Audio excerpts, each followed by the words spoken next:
Well, welcome to Talking Missions.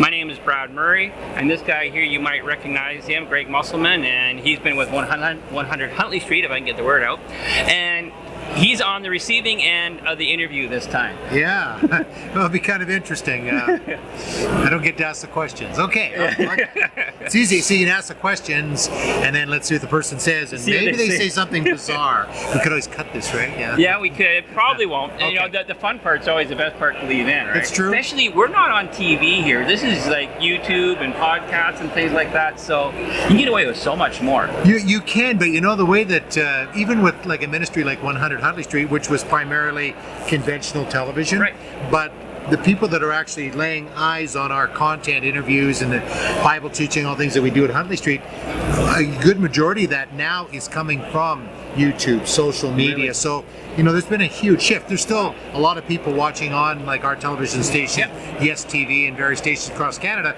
but we are a totally different time. It's very exciting. Yeah. We actually go back a lot. We actually met in Bible school. We did. He was kind of getting out as I was kind of coming in. We had a little bit of crossover time. Yeah, we did. And that's why I say he's always been an encouragement to me, and I've always appreciated Greg. And he was on TV as sports announcer, and it's like he talked to me, lowly guy, and you know, he's always been good that way. So I just wanted to just say encouragement of his character. And thinking about that, they did a video of you going through some of the struggles and stuff like that too. Is that on YouTube? Is that available?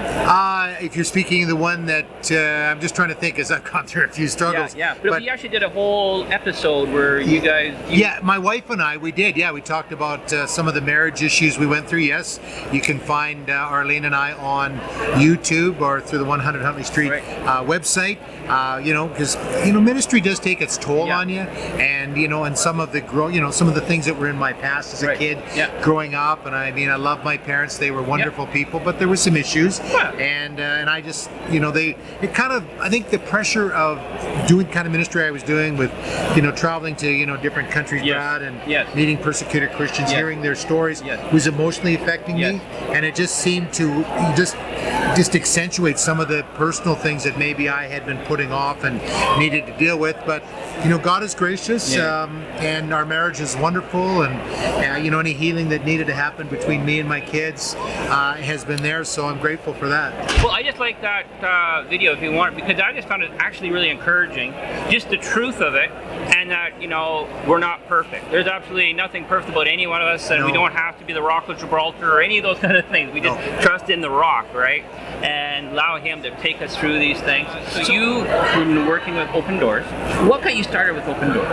Well, originally I was a youth pastor down in Leduc, and I had finished one semester of Bible college, and I guess because of my notoriety as a local sportscaster and a new Christian, I was asked to give my testimony. Right. One of the churches was called Family Worship Center in Leduc, and I was down there to speak, and I guess they liked me, and they hired me as a youth pastor. And while I was there, they had a meeting, and so Open Doors with Brother Andrew Ministry was represented by one of their representatives, a guy named Paul Estabrooks, who's since become a friend.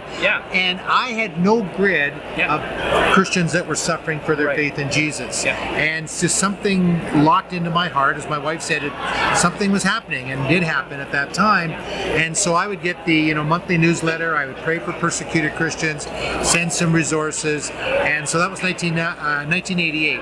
I had a real desire, perhaps after Bible college, to go join them. I mean, one of the reasons I went to Bible college, interestingly enough, was to work for a ministry like 100 Huntley Street. So years later, I would end up hosting that show. But during that time, I thought, I really would love to be involved with Open Doors into the persecuted church. I was already a media guy, but those opportunities never came along with Open Doors. So then eventually we moved off to Winnipeg. I was working for a television ministry down there called It's a New Day. I was doing a news segment, and that was kind of when the internet was, becoming more, friendly to everybody. Everybody's using it. So I'd hear stories about persecuted Christians, and I was doing a newscast weekly for It's a New Day. And a lot of stories were on the persecuted church. In the meantime, we also started a church, had a family from South Sudan in our little church in Winnipeg. And one of the ladies in our church was telling me about Voice of the Martyrs. I had never heard of it. I knew of Open Doors. Anyway, one of their representatives was in the area. He was going to be speaking near Winnipeg. And so we invited him for a midweek meeting. His name is Glenn Penner. Glenn stayed with us, and I shared a burden that we had as a little church about South Sudan. And I heard all the destruction, the killing. 2 million people had died in the war. Many Christians had been, executed. It was just a horrible situation. So I told Glenn about this burden I had, and he's interestingly said, well, our next trip is to South Sudan. And by then, I had learned how to run a video camera, so I could do my own shooting. I was working again for It's a New Day, Trinity Television, small ministry, and I couldn't always get a camera, so I learned it myself. And by then, another tool in the belt kit really helped. And so Glenn prayed on it. He talked to the guy in the US, Voice of the Martyrs, that was leading that trip. So in 2000, January 2000, the world didn't end, by the way, Y2K. We made it through. We made it through. And I headed down to South Sudan. On the way, we went to Ethiopia. I met persecuted Christians there. And then, of course, we met many persecuted Christians in South Sudan. We were bringing aid. We were doing a pastor's conference, bringing encouragement. And I videoed a lot of stories, brought them back. And I was also doing some partnership with Christian Broadcasting Network in the U.S., so my stories were being aired internationally, which was exciting for me. And then I, a year later, I went to Egypt, then I went to Indonesia, and Voice of the Martyrs Canada said, we would love to have you on staff because you're a preacher and you're a broadcaster, and we would just love to have you part of us.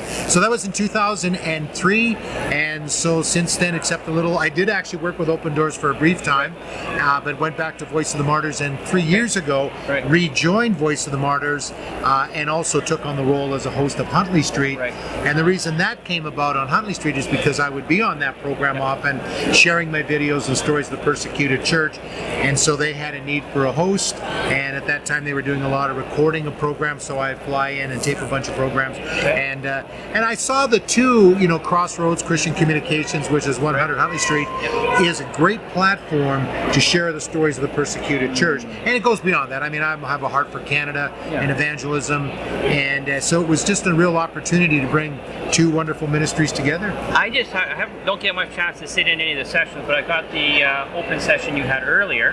Now at the very end, you were talking about an Indigenous segment that you guys, not segment, but segment. Okay, tell us about that.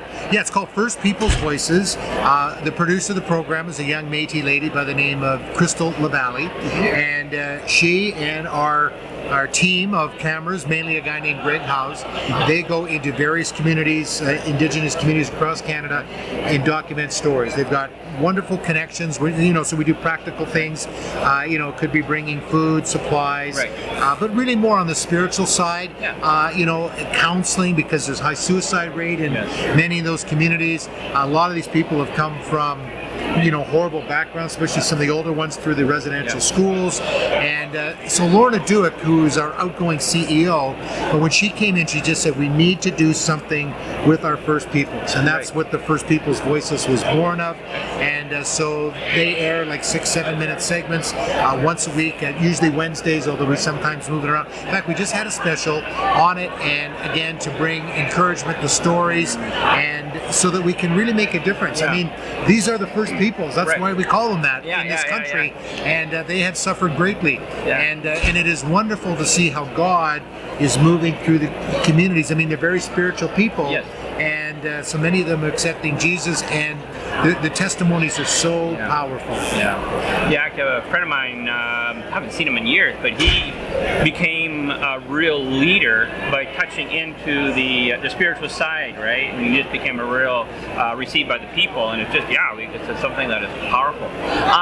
So let's move back a little bit. Now you've been working with Voice of the Martyrs since 2003, full time, and 2000 is when I took my first trip. Okay. So it's a 20-year marriage. What story, can you share us a testimony, a story that I don't know, encouraging, impactful? I could share many stories. Yes. In fact, I wrote a book about it. Oh, did you? Yeah, called Oh, Closer you to the you don't Fire. have it here. Yeah, it's just over there. I'll Okay. bring you a copy. You can edit it in if you want. But there's so many stories that have impacted me, over the years. And when I'm sort of asked about, what's one that sticks out, it's really hard to have one that jumps out. Right. Yeah. Because then I'll go, oh no, but what about that one? Oh, what about this one? But there's a lady that we met. Her name is Kelly Sines. I met her a couple of years ago, and then I had a chance actually to interview her again for Huntley Street, and I had interviewed her on my own the first time. Right. And her and her husband Pavel in southeastern Colombia doing amazing work, and people can go onto our website, Voice of the Martyrs, vomcanada.com, and search Colombia, and you can find Kelly and Pavel's story. But he was a young man. He had a motorcycle, and he would use his motorcycle as a taxi business. Right. And he would also have his little pack, and he would put Bibles in, and he'd really? distribute them. Yeah.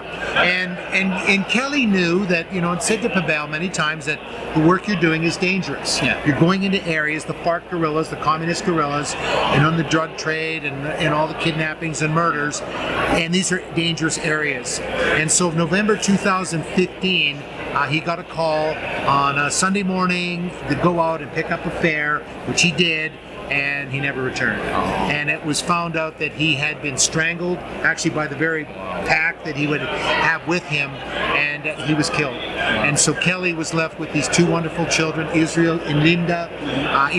And the thing is, when I have opportunity, Brad, to actually spend some time with them, because many times we'll go into an area because of security. I'm a white guy. We go in, get our stories, and get out. But with Kelly, we've had opportunity to have dinner with her and spend the day with her on a couple of occasions. And she is a very close friend to the ministry we work with, Voice of the Martyrs, in Colombia, called Colombia Pericusto. And so a few days later, after he had gone missing, they found his body. He had been strangled.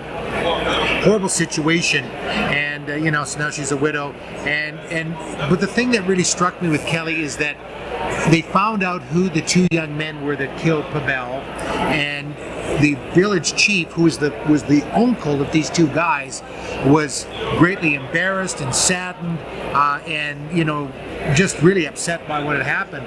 So they invited Kelly to the community to confront these two young men, and to give justice to these guys. It's very different than our system. Yeah. So I'm working in Central America. Things are different than. Yeah. And she's from an indigenous. Yes, indigenous people, and so they went into this particular community, and I'm just trying to think now. It was an indigenous community, and I believe they're indigenous as well. I noticed indigenous, they take matters into their own hands. They do, and they do their own. Yeah, they do their own exercising of justice. Yeah. So as she was walking up to these two young men, to say, "You have made me a widow. You have taken, the father away from our children, and you deserve to die or be in prison the rest of your life." But as she was walking towards them, the Lord really spoke to her, said that everything that you and Pavel have done up to now will now be revealed. You need to forgive these men. And she did. Wow. In front of the whole village, she forgave them. And then there was a microphone handy, and she started to preach the very areas where Pavel was trying to bring the gospel with Bibles. And she said the reason there are so many widows in Colombia is because of all the violence and the drug trade and the murder. And what people need is Jesus, and they need to read this book called the Bible. And so she did that, and then she was invited to come back and bring a truckload of Bibles to this community. Hey, so she's just one, but she's definitely one that sticks out in my mind because of all that she's gone through. She's a martyr's wife. She is a passionate lady. She is continuing Pavel's ministry and continuing to minister all over Colombia. Wow. That off the hook. Thanks for sharing that. So I recommend the book. We'll try to make that Closer available. to the Fire. That's the name of it? Yeah, Closer to the Fire. Lessons from the Persecuted Church. And actually, I got the name as a Lutheran pastor friend of mine. We're trying to come up with a name because I had all these stories that I had saved over the years. And my wife said, "You need to write a book." Yeah. Okay, but I need to have a title.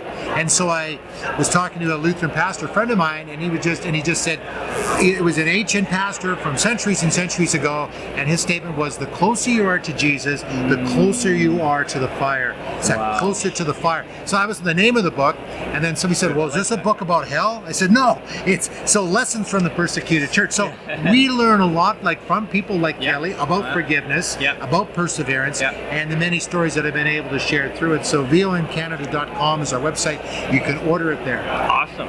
So somebody who's thinking about trying to step into the harder thing, whether it's missions, sharing with somebody at work, or doing something like that, or being with people that are possibly coming in from some of these persecuted countries, and just kind of embracing those people, what would be your advice to that person?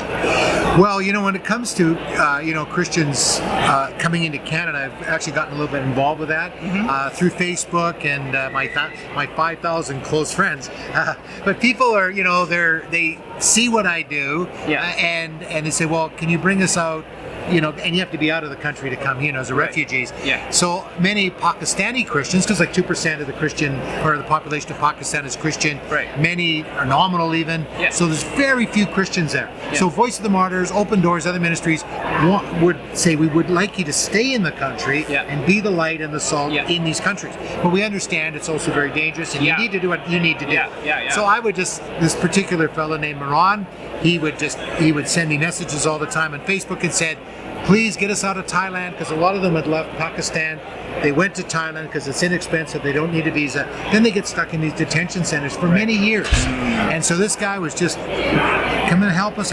And I said, but that's not what we do. And one day I was talking to my wife, and I was telling, this guy is just so persistent. It's like the widow and towards the judge in the Bible, persistent. And she said, well, what would you do? I said, I would do everything I could. I would beg as much as I had to. I've got daughters, and he has 2 young daughters, and often the plight of Christian girls in Pakistan is dangerous. They're kidnapped, and it's horrible, and forced into these marriages, forced into Islam. And so my heart softened, and anyway, I was able to put that family in contact with a friend of mine up in Sulukut, Ontario, who I guess on my encouraging used to sponsor families, because Christian church sponsorship is the best sponsorship, because unlike government sponsorship, there's a connection. They look after them. They get the housing ready.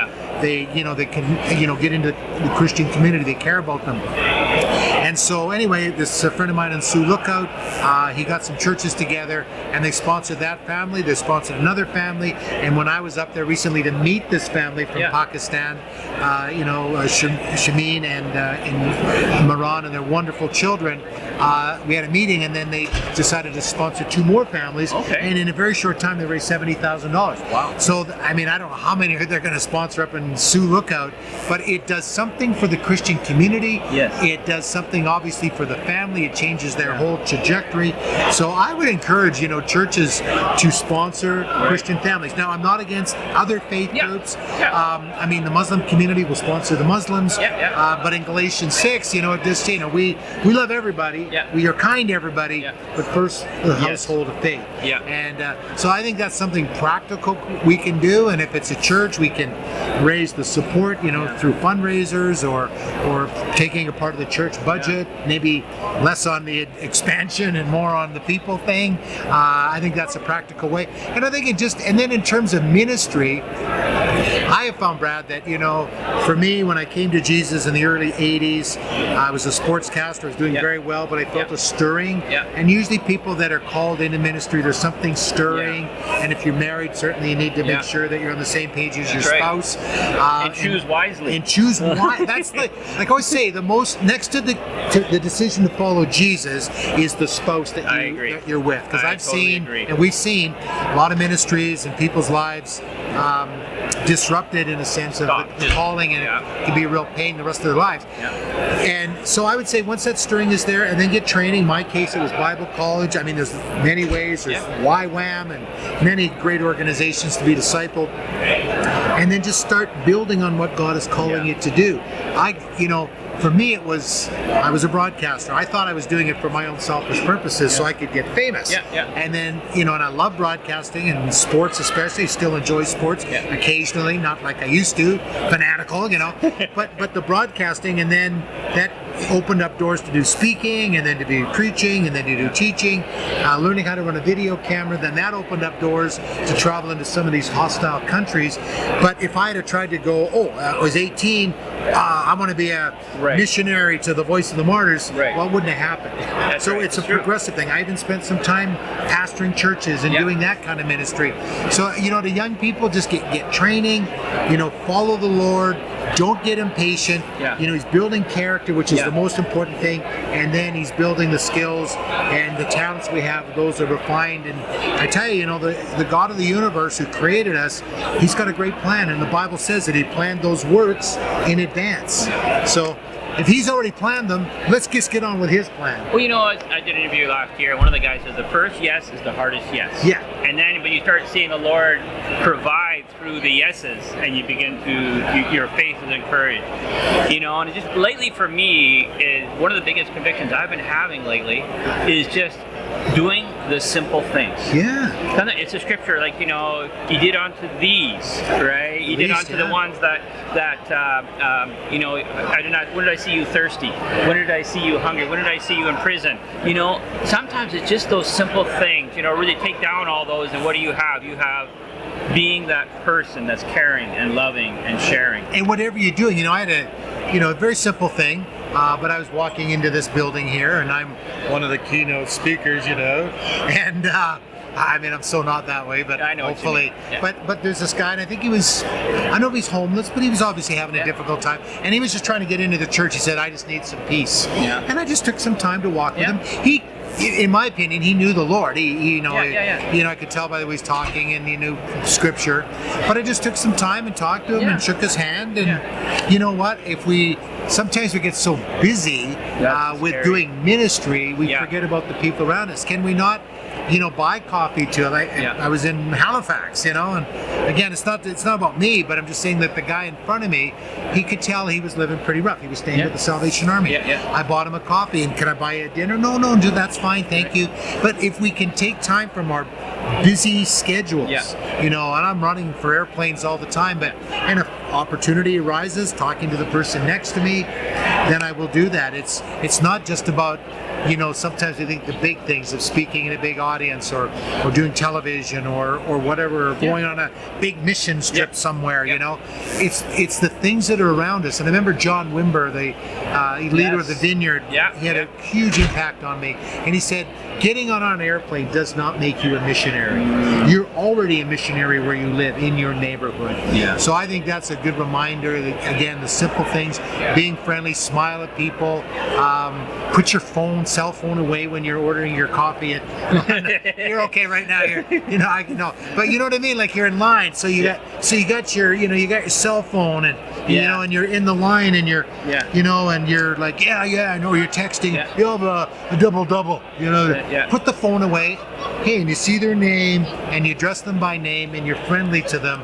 To me, I'll be honest, that's the things that I believe that Jesus sees more than the big things. Well, and he cares about the big things too. Well, it's funny because I've been hearing a lot lately, dream big, that's okay, that's good, that's a dream, but do whatever's in front of you. And one of the biggest things, I was driving around a little earlier, like several months ago, and I just really, with this ministry here, Talking Missions, I'm co-pastoring and a bunch of other things, and what I found is ministry gets in the way of ministering. And so it just kind of like, that struck me. It's like, can I write that down? That's you didn't even use it. Just quote me. At least somebody will hear me. Okay, it's good. But ministry gets, and we get our mind around these things, and just like, let's do the simple things. Let's care about that person, our neighbor, our friend, our co-worker. I've been working with these guys now for quite a while, and it's just like now I'm starting to see, just by little bits, not preaching at them, not doing anything, but just little bits. The odd time somebody's sick, can I pray for you? 8 seconds prayer, not a 10. 8. But those kind of things, and then just little bits. But it's amazing when you do those little things of caring, and then you start seeing later on, you start to see something coming back. Well, brother, I want to thank you for coming. Oh, Brad, it's good to see you. And, I know that when we went through Bible college, some of our friends that went there with big visions and big dreams are not all of them are not only in church, but maybe even pulled away from the Lord, or the big dream got crashed. So I think the foundation part, our relationship with Jesus, that intimacy, time in His Word, and keeping Him at the center. Because I know somebody like me that's kind of driven. Is I'm always thinking of the big thing, doing that, getting that done, and in the middle of all that, sometimes leaving Jesus out. And so I think if I'm working for you, don't you understand? I don't have time for you. I'm working for you. It's like the guy that doesn't ever sees his wife. Oh yeah, it's hard. It is. But thanks. And so listen. If you enjoyed this time, hit the subscribe, do all those things. Go to their website, and we just want to thank you. Talk to Mission, be on mission, live on purpose. Again, I want to thank Greg, and we'll see you next time. God bless. Talk to you then. Bye-bye. Bye.